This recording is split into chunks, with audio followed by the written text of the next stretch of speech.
Mark எழுதின சுவிசேஷம் 11ஆம் அதிகாரம் 22, 23 ஆகிய வசனங்களை வாசிக்கிறேன். இயேசு அவர்களை நோக்கி, தேவனிடத்தில் விசுவாசம் உள்ளவர்களாய் இருங்கள்.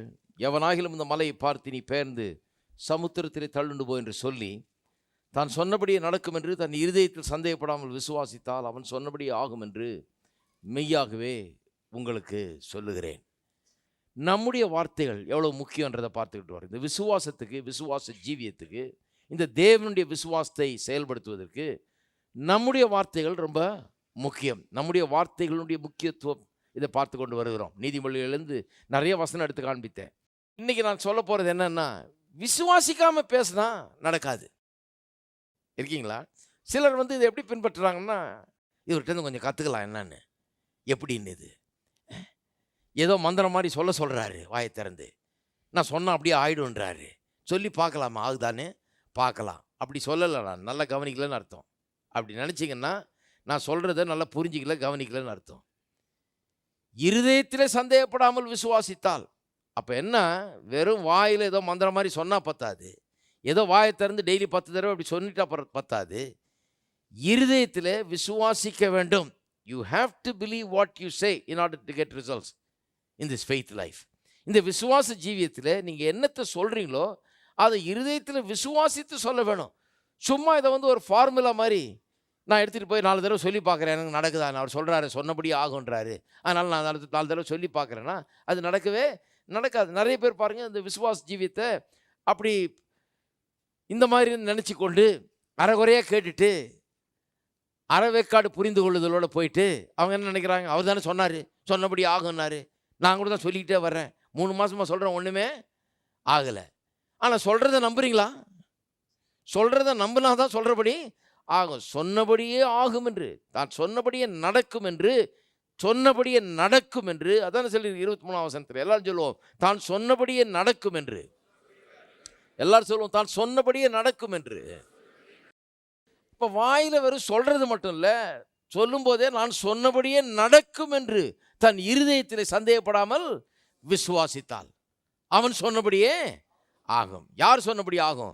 தான் சொன்னபடியே நடக்கும் என்று தன் இருதயத்தில் சந்தேகப்படாமல் விசுவாசிக்கிறவனுக்கு தான் அவன் சொன்னபடியே ஆகும். ஆகவே இங்கே ஏதோ சும்மா ஃபார்முலா மாதிரி ஒன்று கற்றுத்தரல, விசுவாச ஜீவியத்தை கற்று தந்து கொண்டிருக்கிறோம். இது ஏதோ மந்திரம் மாதிரி 4 வார்த்தையை கற்று தந்துடுறோம், நீங்கள் போய் சொல்லி அப்படியே அது ஆகிடும் அப்படின்லாம் நாங்கள் சொல்லித்தரல. அந்த மாதிரிலாம் ஒரு சீப் இது கிடையாது. இது விசுவாச ஜீவியத்தை கற்றுக்கொள்கிற ஒரு காரியம். சொன்னபடியே நடக்கும் என்று இருதயத்தில் சந்தேகப்படாமல் விசுவாசித்தால் அவன் சொன்னபடியே ஆகும். அப்போ இதில் ஒரு முக்கியமான காரியம் என்னென்னா, சொன்னபடியே நடக்கும் என்று இருதயத்தில் சந்தேகப்படாமல் விசுவாசிக்கணுன்றமே. இதில் ரொம்ப முக்கியமான காரியம் என்னென்னா, எப்பொழுதுமே நான் சொன்ன காரியத்தை நம்ப வேண்டியவனாக இருக்கிறேன். அது ஒரு பழக்கமாக ஏற்படுத்தி கொள்ளணும். சிலர்லாம் இருக்காங்க பாருங்கள், வாயில் ஒன்று பேசுவாங்க, இருதயத்தில் இப்படியே பழக்கப்படுத்திட்டாங்க தங்களை. உள்ள ஒன்று வச்சுக்கிறது, வாயில் இன்னொன்று பேசுகிறது, இப்படியே பழக்கப்படுத்திட்டாங்க. இவங்களுக்கு விசுவாச ஜீவியம் ரொம்ப கஷ்டம். இன்னும் கேட்டால் நான் சொல்கிறேன், முழு உலகமே அப்படிப்பட்ட ஒரு ஹிப்பாக்ரஸியில் தான் இருக்குது. ஒரு மாயம் அல்லது மாய்மாலம் என்று சொல்லலாம். அப்படிப்பட்ட இதில் தான் உலகமே இருக்குது. ஒரு ஆளை பார்த்தீங்கன்னா, அவன் பேசுகிறான்னா அவன் உள்ளத்தில் என்ன இருக்குதுன்றது வேற, அவன் வெளியில் என்ன பேசுகிறாங்கிறது வேற. எல்லாருமே ஒரு நடிகர்கள் மாதிரி தான் இந்த உலகத்தில். எல்லாருமே என்ன பண்ணுறாங்க, தி ஆக்ட், ஒரு வெளியில் ஒரு நடிப்பை போல தான் அவளுடைய வாழ்க்கை நிறைய நேரத்தில் இருக்குது. அப்படியே அமைச்சிக்கிட்டாங்க. யார்கிட்ட எப்படி பேசினா வேலை நடக்கும், உள்ளத்தில் நாம் நம்புகிறோமா அப்படிங்கிறது ஒன்றும் இல்லை. ஒரு இடத்துக்கு போயிருந்தேன் பாருங்கள், ஒரு சாவுக்கு ஆக்சுவலாக போயிருந்தேன். அந்த செத்து போன ஆள் ஒரு கடவுளுடைய பிள்ளைன்னு சொல்ல முடியாது, நல்லா வாழ்ந்தாருன்னு சொல்ல முடியாது, ஒன்றுமே அவரை பற்றி நல்லதாக சொல்கிறதுக்கு அவ்வளோ கிடையாது பாருங்கள். ஏதோ 1-2 தேடி பிடிச்சி சொல்லலாம் நல்லதா. நானும் தான் என்ன பண்ணுவேன், இது என்னன்னு தேடி பிடிச்சி அந்த 2 கண்டுபிடிச்சி சொல்லுவேன். ஏன்னா நம்ம சொல்கிறது உண்மையாக இருக்க வேண்டும். நம்ம சொல்கிறது ஏதாவது செத்துட்டாருன்னு சொல்லி எதையாவது சொல்லிட்டு இருக்கிறாரு. இவரை மாதிரி ஒரு உத்தமர் உலகத்திலேயே கிடையாதுன்னு அப்படி தான் சொல்லிட்டு இருந்தாங்க பாருங்கள். அந்த இதில் நான் நின்றுட்டுருக்கிறேன், எனக்கு ஆச்சரியம். இவரை போல உத்தமர் உலகத்திலேயே கிடையாதாக்கும். என்ன நல்லவர் தெரியுமா இது? சொல்கிறேன், எந்த மனுஷன்ட்டையுமே 1-2 நல்ல காரியங்கள் இருக்குது. அந்த நல்ல காரியங்களை தேடி பிடிச்சி சொல்லலாம். இந்த பேசுகிற விஷயத்தில் என்ன ரொம்ப முக்கியம்னா, நான் சொல்கிறத நான் நம்பணும் முதல்ல. அதை பார்க்கணும். நான் நம்புறேனா இல்லை எதுக்காக சும்மா விதண்டாவாதமாக பேசிகிட்டு இருக்கிறேனா, நான் இதை நம்புறேனா இல்லை யாரையாவது திருப்திப்படுத்துறதுக்காக நான் பேசி கொண்டிருக்கிறேனா, நான் நம்புறேனா இல்லை பேசணுமேங்கிறதுக்காக நான் பேசி கொண்டிருக்கிறேனா. இது பரவாயில்ல பிரதர், ஏதோ ஒன்று அந்த நேரத்துக்கு பேசிட்டா போதும் அப்படின்னு சொல்கிற ஆட்கள் ரொம்ப தப்பு. ஏன்னு சொன்னால் இப்படியே போயிட்டு இருந்தீங்கன்னா விசுவாச ஜீவியம் உங்களுக்கு வேலை செய்யாது. ஏன்னு சொன்னால் விசுவாச ஜீவியம்னு வரும்போது நீங்கள் பேசுகிறதே நீங்கள் நம்பணும். ஹலோ, எப்போதுமே வாழ்க்கையில் நம்பாததையே பேசிக்கிட்டு இருந்துட்டு இப்படியே அட்ஜஸ்ட் பண்ணியே வாழ்ந்துட்டு ஒரு நடிப்பு போலவே வாழ்ந்துட்டு திடீர்னு விசுவாச ஜீவியம் வேணும்னு சொன்னால் அது வேலை செய்யாது. ஏன்னு சொன்னால் நம்பி பேசுகிற பழக்கம் இல்லை, ஏதோ பேசுகிற பழக்கம், ஏதோ யாருக்கு என்ன திருப்தியை கொடுக்குமோ அதை பேசுகிற பழக்கம் தான் நமக்கு இருக்கிறது. ரொம்ப முக்கியம் பாருங்க. உண்மையாக நம்புகிறோமா? இதை நாம் நம்பலைன்னா வாயை மூடிட்டு இருக்கிறது நல்லது. நம்ம நம்பாததை பேசுறது நல்லது இல்லை. ஏனென்றால் நம்பாததை பேசி பழகிட்டோம்னு சொன்னால் விசுவாச ஜீவியம் ரொம்ப கஷ்டமாயிடும் பின்னால். ஏன்னா விசுவாசம் எப்போ வேலை செய்யுது? நான் நம்பி பேசினா அது அப்படியே நடக்குது, நான் சும்மா பேசினா நடக்காது, நான் நம்பி பேசினா தான் நடக்குது. இப்போ கவனிங்க, அப்போ விசுவாச ஜீவியம்னு சொன்னால் ஒரு உத்தமமான ஒரு இருதயம் அதுக்கு தேவைப்படுகிறது. ஆளையே நல்ல ஆளாக்கிடுது பாருங்க. சொல்கிறாங்க, என்னையா விசுவாசம்னு பேசுகிறீங்க, கொஞ்சம் பரிசுத்தத்தை பேசுங்க. அதுதான் பேசிகிட்டு இருக்கிறேன். இப்போ இந்த விசுவாச ஜீவியத்தை உண்மையாக பின்பற்றினால் உங்களை பரிசுத்தவான்களாக அது மாற்றும், இன்னும் அதிக பரிசுத்தம் உள்ளவர்களாக அது மாற்றும். அதை விட பரிசுத்தம் என்ன தேவை உங்களுக்கு? என்ன பரிசுத்தம்? உண்மையை மட்டும் பேசுகிற பரிசுத்தம். அதுதான் பரிசுத்தம். பரிசுத்தம் எப்படி சட்டையிலையா இருக்குது? பரிசுத்தம் பரிசுத்தம் சட்டையில் இல்லை, பரிசுத்தம் ஹேர் ஸ்டைலில் இல்லை, பரிசுத்தம் நீங்கள் என்ன சென்ட் யூஸ் பண்ணுறீங்கன்றதுல இல்லை, அல்லது யூஸ் பண்ணாமல் இருக்கிறதுல இல்லை. பரிசுத்தம் எதில் இருக்குது? என்ன விசுவாசிக்கிறேன், நான் என்ன பேசுகிறேன், என் இருதயம் சுத்தமாக இருக்குதா, என் வாயின் வார்த்தைகள் சுத்தமாக இருக்குதா? என் இருதயம் சுத்தமாக இருந்து என் வாயின் வார்த்தையும் சுத்தமாக இருந்ததுன்னா, இருதயம் உண்மை உள்ள இருதயமாக இருந்து வாயின் வார்த்தைகள் உண்மை உள்ளதாக இருந்ததுன்னா என் வாழ்க்கையும் உண்மை உள்ளதாக இருக்கும். அதுதான் பரிசுத்தம் இல்லையா? அப்போ விசுவாச ஜீவியம் என்கிறது ஒரு ஆளை உள்ளும் புறமாக மாற்றி அமைத்து விடுகிறது. இந்த விசுவாசத்தை கற்றுக்கொண்டாலே போதும், ஆள் நல்ல ஆட்களாக மாறிடுவோம். ஏன்னு சொன்னால் நாம் எதை உண்மையாக விசுவாசிக்கிறோமோ அதை பேச ஆரம்பித்து விடுவோம். இது ரொம்ப முக்கியம் பாருங்கள். சும்மா எதையாவது ஒன்று பேசிகிட்டு இருக்கக்கூடாது. ஏதோ ஒரு பேச சொல்லிட்டாங்களே அப்படின்னு சொல்லி எடுத்து எதை பேசிகிட்டு இருக்கக்கூடாது. நான் கூட இந்த மாதிரி சில சாவு இந்த மாதிரி காரியங்களுக்கெல்லாம் போகும்போது நல்லா யோசித்து பார்ப்பேன். சில நேரத்தில் என்ன நல்லது இருக்குதோ அதை பேசுவோம். கெட்டதை அங்கே பேசணும்னு அவசியம் கிடையாது. அந்த கெட்டதெல்லாம் சொல்லிடுறேன்னு சொல்லி அந்த ஆளை பற்றி, செத்து போன ஆளை பற்றி கெட்டதை சொல்லி அங்கே கெடுத்துக்கிட்டு இருக்கக்கூடாது, அதுவும் தேவையில்லை. ஆனால் என்ன நல்லது இருக்குதுன்னு பார்த்து ஏதோ ஒன்று ரெண்டு நல்லது இருந்தாலும் அதை கொஞ்சம் நல்லா சொல்லி, இவர் மோட்சத்துக்கு போனாரா இல்லையான்னு நமக்கு சந்தேகமாக இருந்துச்சுன்னா இருக்கிறவர்களாவது மோட்சத்துக்கு போய் சேர வேணும்ன்ற விதத்தில் பேசிட்டு வந்துடுவேன். நான் அவரை பற்றி பேசவே மாட்டேன், அவரை விட்டுருவேன். ஏன்னா அவர் போயிட்டார், அவரை பற்றி பேசி ஒன்றும் பிரயோஜனம் கிடையாது. இருக்கிற ஆட்களாவது எப்படி இருக்கிறாங்க, அவங்களுக்கு எப்படி ஆறுதல், அவங்க பிள்ளைகளுக்கு எப்படி ஆறுதல், அவங்களுடைய குடும்பத்தாருக்கு எப்படி ஆறுதல், அவங்களுக்கு எப்படி கர்த்தர் உதவி செய்வார், அவங்க எப்படி நல்லா இருக்கலாம், அதை பற்றி பேசும்போது நான் எதை உண்மையாக விசுவாசிக்கிறேனோ அதை தான் பேசுகிறேன். நான் விசுவாசிக்காமல் பேசுனேன்னு பாருங்கள், அதை பழக்கப்படுத்திட்டா போச்சு. அப்புறம் விசுவாச ஜீவியமே வேலை செய்யவே செய்யாது. இது ரொம்ப முக்கியமான ஒரு காரியம் பாருங்கள். நான் எதை விசுவாசிக்கிறேனோ அதை தான் பேச வேண்டும், சும்மா பேசக்கூடாது. ஏதோ ஒருத்தருடைய திருப்திக்காக நான் பேசவே கூடாது. இது ரொம்ப முக்கியமான ஒரு காரியமாக இருக்கிறது. உங்களுக்கு பாருங்கள், இன்றைக்கு உலகத்தில் மிகப்பெரிய நட்சத்திரங்களாக விளங்குறவர்கள் யார்? சினிமா நடிகர்கள், இந்த மாதிரி ஆட்கள் தான். ஆனால் அது முழுக்க முழுக்க நடிப்பு. ஆனால் இதை புரிந்து கொள்ளாமல் ஜனங்க அதைத்தான் தங்களுடைய நிஜ வாழ்க்கையோடு ஒப்பிட்டு பார்த்துக்கிறாங்க. அவங்க போடுற சட்டையை தான் இவங்க போடுறாங்க. அது கன்றாவியாக இருக்குது பாருங்க. அது கேமராக்காக அவங்க போட்டது, அது கேமராவில் ஒரு நடிப்பு பாருங்க, அதுக்காக அவங்க போட்டது. கேமராவில் அது வேறு மாதிரி தெரியுது, என்னமோ பார்த்தோன்னா ஆகான் இருக்குது. ஆனால் அது நிஜ வாழ்க்கையில் இந்த ஆள் போட்டு வந்தா வேற என்ன வார்த்தை உபயோகப்படுத்துறது, அதுக்கு அது அப்படி தான் அசிங்கமாக தான் இருக்குது. ஏன்னா அது நிஜ வாழ்க்கைக்கு அதுக்கு சம்பந்தம் இல்லை. அது மட்டும் இல்லாமல் அங்கே நடித்து காட்டுற காரியங்கள் அதுவும் நிஜ வாழ்க்கைக்கு பொருந்தாது. இந்த ஹைரோடில் காதல் டூயட் பாடிட்டோன்னு நம்ம போயிட்டு இல்லை. இதெல்லாம் நிஜ வாழ்க்கைக்கு பொருந்தவே, அதெல்லாம் பொய், இதெல்லாம் மாயம் என்று சொல்லலாம். இதெல்லாம் ஒன்றும் அர்த்தமில்லாத, நிஜ வாழ்க்கைக்கு பொருந்தாத ஒன்று. அது ஏதோ நடித்து காமிக்கிறாங்களே ஒழிய அவங்க இதை நம்ம நிஜ வாழ்க்கையாக எடுத்துக்கொள்ளக்கூடாது. சில பெண்கள் அதை பார்க்குறாங்க, அந்த ஹீரோ மாதிரி தான் எனக்கு புருஷன் வேணும். அப்படி கிடைச்சதுன்னா அப்புறம் உட்காந்து அழுதுகிட்டு இருக்க வேண்டியதான். இல்லை, இந்த ஹீரோயின் மாதிரி தான் எனக்கு பொண்ணு வேணும். சில பொண்ணு பார்க்குறாங்க பாருங்கள், இருக்கிற சினிமா ஹீரோயின் மாதிரிலாம் பார்த்துட்டு இருக்கிறாங்க. அந்த மாதிரி வேணும், இந்த மாதிரி வேணும். அவங்களுக்கு என்ன, அது நடிப்பு, அது ஃபுல்லாக மேக்கப்பு. மேக்கப்னு நல்ல பேர் வச்சான், அது இல்லாததை மேக்கப் பண்ணுறது பாருங்க. அது மேக்கப்பு கலைஞ்ச உடனே காலைல 5 மணிக்கு வந்துருச்சோன்னு பார்த்தீங்கன்னா பயந்து ஓடியே போயிடுவீங்க. நீங்கள் லுக்கே வேற மாதிரி இருக்கும். இது எவ்வளோ நேரம் அவங்க ட்ரை பண்ணி மேக்கப் போட்டு இந்த அளவுக்கு கொண்டாந்துருக்குறாங்கிறது உங்களுக்கு புரியாது. இதில் மேக்கப் பண்ணாததை கேமராவில் மேக்கப் பண்ணுறாங்க. மேக்கப் போட்டு சரி வரலன்னா கேமராவில் மேக்கப் பண்ணுறாங்க. இவ்வளோண்டு இருக்கிற ஹீரோங்களெல்லாம் அப்படி காமிக்கிறாங்க. அப்போ நல்லா ஹைட்டாக தெரிவார் அவர், இல்லையா? பிரம்மாண்டமாக தெரிவார். அப்படிலாம் பண்ணுறாங்க பாருங்கள். எல்லாமே ஒரு மாயை தான் பாருங்கள். இப்படி மாயையான ஒரு உலகத்தில் வாழுகிறோம். எல்லாமே பொய்யா தான் இருக்குது. அப்படியே வாழ்ந்து வாழ்ந்து பழக்கப்பட்டு, இப்படியே நடிப்பு உலகத்தில் வாழ்ந்து வாழ்ந்து வாழ்ந்து அப்படியே பழக்கப்பட்டு நாம் என்ன பண்ணுறோம், அதுலேயே மூழ்கி விடுகிறோம்.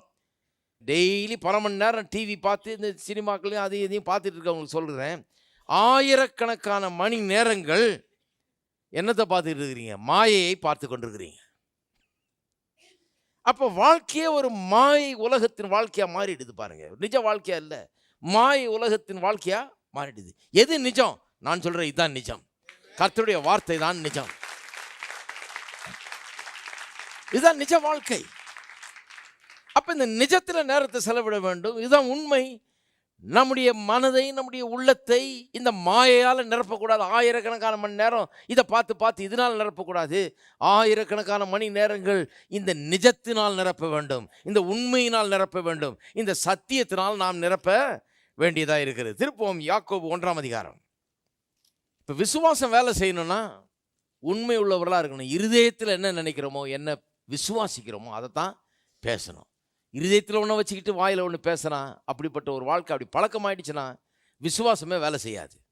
நடிப்பு மாதிரி வாழ்க்கையை வாழ்ந்து கொண்டிருந்தால் விசுவாசம் வேலை செய்யவே செய்யாது. நிஜமாக இருக்கணும். என்ன நம்புகிறோம் அதான் பேசுகிறோம். அதனால தான் நான் கேட்குறேன் சிலர்கிட்ட, நான் ஒன்றுமே இல்லைங்க அப்படின்வாங்க. நான் சொல்கிறேன், அதான் நம்புறீங்களா? அதைத்தான் நம்புறீங்களா? அதை நம்ப விரும்புகிறீங்களா? நீங்கள் எதை நம்ப விரும்புகிறீங்க? எப்படி இருக்க விரும்புகிறீங்க? அதை பேசுங்க. நல்லா யோசித்து பார்க்கணும். பேசும்போது நான் என்ன பேசுகிறேன், எதை நம்புகிறேனோ அதை பேசுகிறேன்னா, இல்லை நம்பாத காரியங்கள்லாம் சும்மா பேசிகிட்டு இருக்கிறேன்னா, அவரை திருப்திப்படுத்துறதுக்காக அந்த வார்த்தை 4 வார்த்தை அதை சொன்னால் அவர் கொஞ்சம் திருப்தி ஆகிடுவார் அப்படின்னு நான் பேசிகிட்டு இருக்கிறேன்னா, என்ன பேசிகிட்டு இருக்கிறோம் பாருங்கள். யாக்கோபு 1ஆம் அதிகாரம் 26ஆம் வசனம். உங்களின் ஒருவன் தன் நாவை அடக்காமல் தன் இருதயத்தை வஞ்சித்து தன்னை தேவ பக்தி உள்ளவன் என்று எண்ணினால் அவனுடைய தேவ பக்தி வீணாக இருக்கும். இது இன்னொரு ஆங்கில மொழிபெயர்ப்புலேருந்து வாசித்துட்டு அப்புறம் தமிழில் சொல்கிறேன்.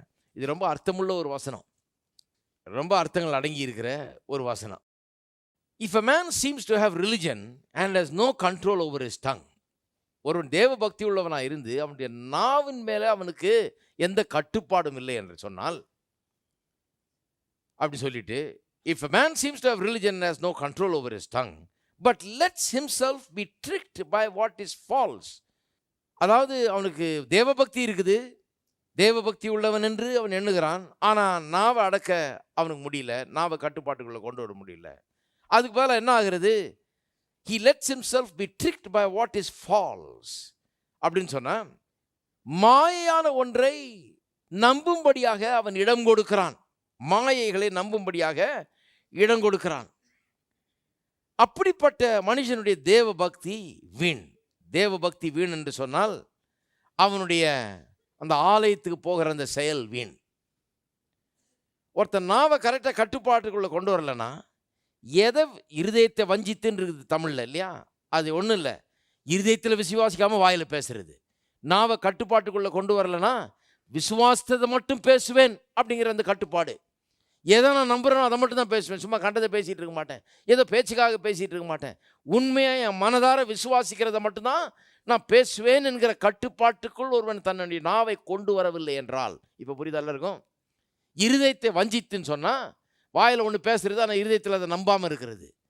அப்போ ஒருவன் தன்னுடைய நாவை அடக்கி கண்ட்ரோல் பண்ணி எதை அவன் உண்மையாகவே விசுவாசிக்கிறானோ அதை மட்டும் பேசக்கூடியவனாக அந்த அளவுக்கு நாவை கட்டுப்படுத்தலைன்னா அவனுடைய தேவ பக்தி வீண். தேவ பக்தினா வீண்னா என்ன?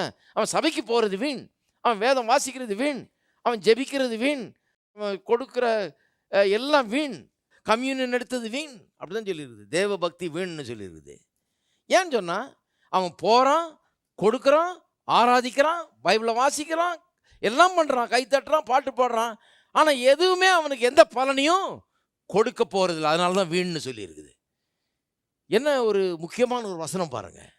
எத்தனை பேர் ஒவ்வொரு ஞாயிற்றுக்கிழமையும் ஆராதனைக்கு போயிட்டு இதுக்குன்னு ஆட்டோ எடுத்து, பஸ் எடுத்து, காரில் பெட்ரோலை போட்டு, பைக்கில் பெட்ரோல் போட்டு இவ்வளோ செலவழித்து ஆலயத்துக்கெல்லாம் வந்து அங்கே போயிட்டு கர்த்தரை ஆராதிச்சு பாட்டெல்லாம் பாடி பிரசங்கெல்லாம் கேட்டு காணிக்கையெல்லாம் கொடுத்து உங்களால் என்னென்னலாம் எதெல்லாம் கலந்துக்க முடியுமோ கலந்துக்கிட்டு ராபோஜனத்துலலாம் கலந்துக்கிட்டு ரொம்ப கரெக்டாக இருந்து எல்லாம் பண்ணிவிட்டு ஒன்றுமே அதனால பயன் இல்லைன்னா, ஒன்றுமே பயன் இல்லாதனால எவ்வளோ பேர் வந்துருக்குறீங்க? ஹலோ, ஒன்றுமே பயன் இல்லைன்னா இந்த இடமே காலியாக இருக்கும், யாருமே வரமாட்டாங்க. நான் சொல்கிறேன், ஒன்றுமே பயன் இல்லைன்னா. இது ஒன்றும் பெரிய சீக்ரெட் ஒன்றும் கிடையாது. இவ்வளோ பேர் ஏன் வந்திருக்கிறாங்கன்னா ஏதோ பயன் இதன் மூலமாக இருக்கிறது. அதனால தான் ஓடோடி வர்றாங்க, அதனால தான் வந்து இடம் பிடிச்சிட்டு உட்கார்றாங்க, அதனால தான் வந்து அடிச்சு பிடிச்சி உள்ளே வந்து நுழைஞ்சி நீயா நானான்னு முன்னால் வந்துருக்கிறாங்க. ஏன்னா இதில் ஏதோ பயன் இருக்கிறது.